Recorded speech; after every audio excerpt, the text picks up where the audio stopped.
제가 소개해드리겠습니다. 국내 마약 투약 추정 인구가 65만 명, 일상을 파고든 마약을 쫓는 손희민 경감님이십니다. 안녕하십니까. 반갑습니다. 소개를 직접 좀 해주시죠. 저는 용산경찰서에서 마약범죄 수사팀장으로 근무하고 있는 손희민 경감이라고 합니다. 반갑습니다. 아니 제가 좀 앞서 소개를 하면서 놀랐습니다. 이게 65만이요? 수치가 굉장히 높게 나왔는데요. 와. 현직에 있으면서도 심각성이 상당하다라고 느낀 계기가 몇 가지가 있는데 최근에 네. 사람들이 돌아다니는 강남 한복판에서 네. 이제 주사기로 프로포폴을 투약을 하고 쓰러지신 사례가 뉴스 봤어요. 네. 네네네. 서울 지하철 신논현역 출구 앞에서 여성이 약에 취한 채 길 한복판에 누워있다는 112 신고가 접수됐습니다. 주사기를 꺼내 프로포폴을 투약했다는 목격자의 진술도 있었습니다. 중앙선을 넘어서 보시는 것처럼 반대편 도로로 돌진하더니 연석을 들이받고 멈춥니다. 말 그대로 이게 지금 과거에 뭐 우리나라가 이제 마약 청정국이다 뭐 이런 지위를 뭐 이런 건 좀 오래됐고 맞습니다. 이제 그 굉장히 좀 심각한 경고음이 좀 그 곳곳에 들리고 있는데 특히 더 심각한 게 이제 2030, 20대, 30대 이 젊은 층에서 이제 마약을 이제 투약하는 경우가 굉장히 좀 많다고요. 네, 마약범죄의 저연령화는 뚜렷한 추세인데요. 네. 작년 기준으로 봤을 때는 전체 마약 사범 중에 59.4% 정도가 2030이고 어. 이대로 계속 가다가는 그 미국의 필라델피아 거리에 있는 그 맞아요, 좀비들처럼 서 있는 그 좀비랜드의 광경이 우리나라에서도 펼쳐질 수 있지 않을까 많이 걱정이 되는 상황입니다. 이게 이제 갑자기 어디가 이렇게 뭐 뚫린 것도 아니고 이렇게 우리나라에서 마약이 이렇게까지 좀 빈번해지고 일상화된 이유가 좀 있을까요? 여러 가지 요인이 복합적인 것 같은데요. 무엇보다도 이제 마약류의 단가가 좀 많이 내려가지 않았나. 단가도 내려갔습니까? 네. 그 예를 들어서 필로폰 같은 경우에는 1회 투약분을 구매하려면 한 2에서 3만 원 정도. 어떤 분들은 이제 마약류가 피자 한 판 값이다라고 와. 말씀하시는 분들도 계시더라고요. 그만큼 이제 심리적 장벽도 많이 낮아지고 접근성도 좋아지고 가격도 떨어지니까 많이 접근할 수밖에 없는 환경이 만들어진 것 같습니다. 제가 근무하고 있는 용산경찰서에서는 작년 한 해 동안 209건의 마약 신고를 처리를 했는데요. 네네. 드라퍼, 그러니까 유통책들이죠. 숨겨놓은 그렇죠. 마약류가 발견됐다거나 발견되기도 하고. 밤에 수상한 사람이 와서 땅에다가 뭘 이렇게 묻고 있더라.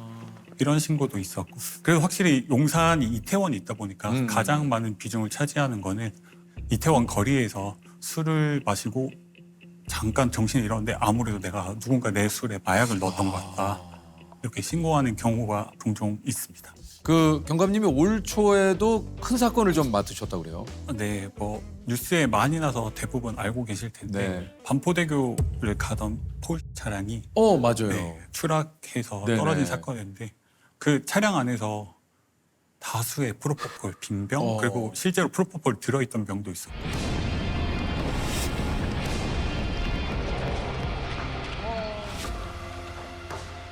사고 현장에선 다량의 프로포폴을 비롯해 마취용 약물과 일회용 주사기 등이 발견됐습니다. 긴급 체포를 제가 직접 했는데 나중에 말을 하는 걸 들어보면 어떻게 기억을 하냐. 나 차에서 프로포폴 맞았던 것까지 기억나고 그 뒤로는 기억이 없다. 정신을 차려보니 떨어져 있었다. 이렇게 말을 하더라고요. 피의자 같은 경우는 1월 달 기록을 보면 이틀을 빼고는 매일 프로포폴을 맞더라고요. 포르쉐 운전자한테 마약류를 제공했던 병원을 계속 수사를 하다 보니 되게 많은 환자들이 반복적으로 되게 짧은 주기로 그 병원을 방문하고 있었더라고요. 마약류 처방 이력을 쭉 살펴봤더니 심각한 경우에는 8개월 동안 200회가 넘는 마약류를 처방받기도 하고 하루에 3, 4군데, 많을 때는 5군데까지 병원을 돌아다니면서 프로포폴 맞고 다니는 환자도 있더라고요. 공통적으로 방문하는 병원 리스트들이 있어요. 지금도 그런 병원들 위주로 해서 집중적으로 수사하고 있습니다. 10대들 중에도 이게 이제 10대의 마약 문제도 이제 굉장히 좀 심각하기도 한데 마약의 실체를 모르고 접근하는 경우가 좀 있다고 그래요. 그렇죠. 이제 암암리에 요새 많이 퍼지고 있는 걸로 전자담배 형태로 전자담배 카트리지에 액상 마약류를 담아서 이렇게 유통되는 경우가 있다 보니까 제2의 프로포폴로 불리는 에토미데이트는 과남용할 경우 의식불명 상태에 이를 수 있다고 전문가들은 경고합니다.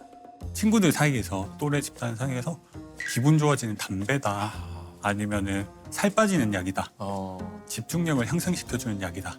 이런 식으로 이제 처방받지 않은 향정신성 의약품을 투약하기 시작하다가 이제 점점 이제 중독이 되는 네. 거죠. 마약에 손대고 신종 마약까지 이제 가는 거죠. 그러니까 이제 말씀하신 대로 진짜 친구가 야 이거 나 해봤는데 전혀 뭐 아무 문제 없어.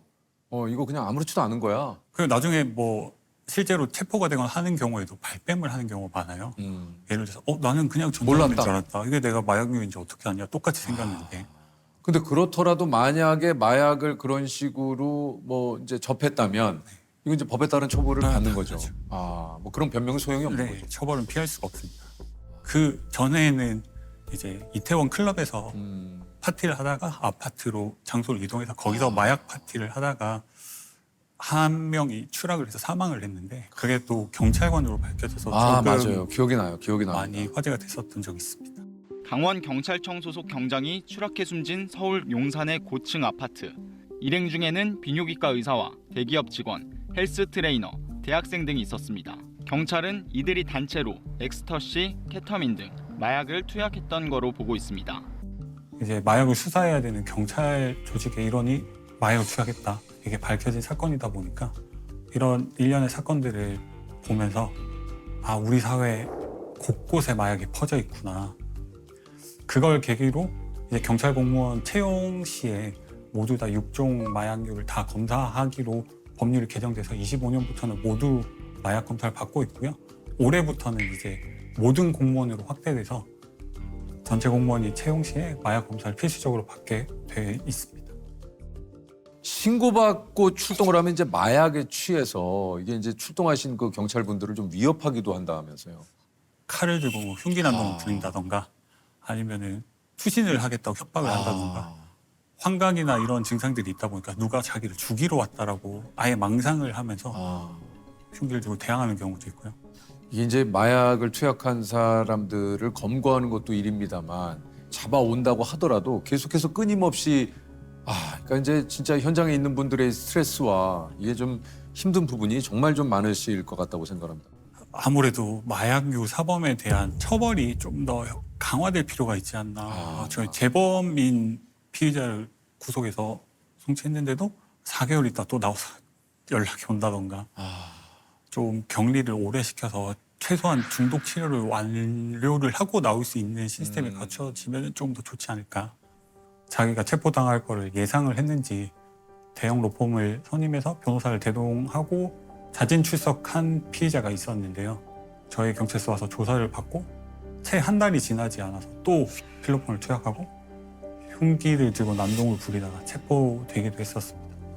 당연히 자기가 지금 중하게 처벌받을 게 예상되는데도 불구하고 그 충동을 이기지 못해서 계속해서 이제 투약을 하는 거죠. 중독이라는 건 처음부터 내가 중독이 되겠다라고 생각하고 시작하는 경우는 없거든요. 자기 의지로 끊는 게 정말 쉽지 않거든요. 그래서 애초에 호기심조차 갖지 않는 게 좋다고 생각합니다.